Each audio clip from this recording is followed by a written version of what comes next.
Nathan Bomber Brown of Big 12 Mafia joining Locked On Big 12 today. Okay. I read this tweet, and here's how I love to preface it. It's from Old Gray Dog, paid for blue check mark. The profile picture is cheddar cheese. And the username is Football Dog. And my first thought is, okay, that's not somebody's Twitter account that I'm going to give very much weight to. Then I see this cat has written over 1,000 words on Twitter somehow about how the Big 12 will be poached by the ACC, and that conference via ESPN will pull from us up to 10 teams. How legit is that theory? Well, I can just tell you right now, you take Florida State and Clemson out of the ACC, their value dropped at least to 35%. It goes down. So you're at 65% now. They're making the exact same amount of money now with Florida State and Clemson as the Big 12. I think they're separated by maybe $500,000 for the whole year at each school. They're separated by $500,000, some silly number. You take out those two brands, and this is the thing. Evidently, it's hard in ACC land to understand. You lose those two brands, and now you're down 35%. Now look at the value proposition ESPN has. They can have continued backfill with the ACC network. Let the ACC grow with Memphis and UConn and USF and Washington State and Oregon State. Fine, but now what is that value? They can go up maybe 5-10% by bringing in those schools. So now you're at a 50% at least. Now, sorry, I went down too far. You're at 70% of the 100% that you would get at the Big 12. And it's a distressed asset. Like right now, the markets are down, right? The world markets, if you're invested at all, 401k or anything else, it's really down. And that would be a buyer's market. You could go in and get whatever you want. But that's basically where the Big 12 is going to be. The ACC is going to be a distressed asset once Clemson and Florida State leave. I don't care where they go. And they're going to be able to move others in. And it just doesn't have the value proposition that Big 12 does.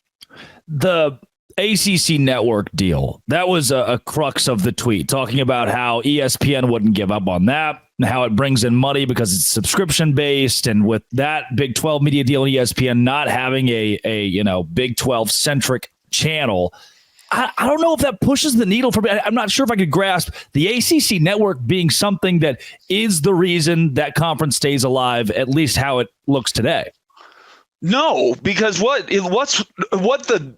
how do I put this? The glory in the ACC Network is the fact that they've got all these brands, and there's some good brands in the ACC at a distressed price. Yeah. They've got Florida State, and they're paying them, $33 million? Florida State's going to leave and go somewhere else and make $20 million. Yeah, exactly. $20 to $30 million gap from the Big Ten and the SEC. It's a huge asset for the ESPN. The difference is it cost a lot of money to build. It costs a lot of money to build the Pac-12 network, the Big Ten network, the SEC network. But essentially, ESPN could do half the production cost if they came to the Big 12 and share that asset amount with Fox. And now you've got a Big 12 that's a lot more valuable, better brands, and once you get to 20 plus schools, now you've got something. You're truly coast to coast, and a lot of eyeballs in those areas that you're picking up schools. So if we were 3 years ago and the ACC was trying to get Big 12 people, I would say, they would have been in a better position because at that time, OU and Texas had just left, right? Or they announced they were going to left. Yep. ACC Network, Pac-12 Network, that moment should have gone in and just eaten alive what was remaining in the Big 12. They had an opportunity to do that. They didn't do it. Can you pull me off of this stance? Because I don't think I'm right, and I need you to just tell me I'm not right. Okay.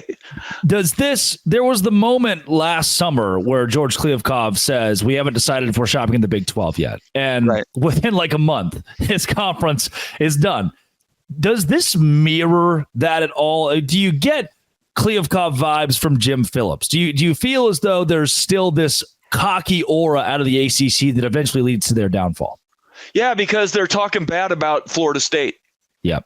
They're in legal trouble with them. And it's one thing to say, hey, we have this disagreement with one of our schools and we're going to, continue to work through that. Hopefully we can settle. They didn't do any of that, did they? They went to the wall with hitting them with every press release they could through ACC Media Days. Hit them over and over. We're the best conference. We don't care who leaves, all this crap.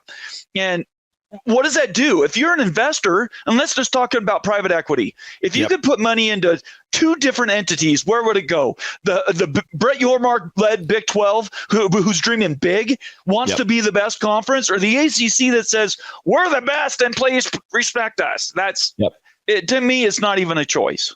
And Yormark's rhetoric at Media Days, I thought, was so professional. He did not claim the Big 12 is number one. He said, we want to be number one. We understand where the other conferences are from a revenue standpoint, and our goal is to eventually become that. It wasn't this fly the flag of the Big 12 as king of the country. And it seems like the ACC rhetoric is a little too out there. The last thing I want to pick apart of this tweet says, this is a no-brainer. This direct quote. Utah and ASU come to mind, both of which not only have strong athletic commitments, but AAU status, but also want to associate with Stanford and Cal. He also brings up Arizona, Kansas, TCU. That's where I think this theory really loses me. I don't see why any of those schools right now would say, yes, I'd rather be in the ACC. Do you think Utah wants to join a conference that's predominantly in the East Coast? Right. Who's Utah going to play? Cal, Stanford, maybe Washington, Oregon. But there's just it's too broken up. It doesn't make any sense. Now, could the ACC come in with a private equity stance that they were getting $3 billion to reorganize and recruit schools and stuff? Of course, nothing is impossible. And I would say this is not impossible, but it's highly improbable. Right now, if you look at everything, you look at entire landscape, Florida State and Clemson leave.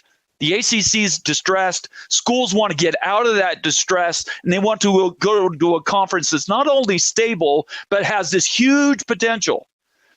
You're already at 44 million now.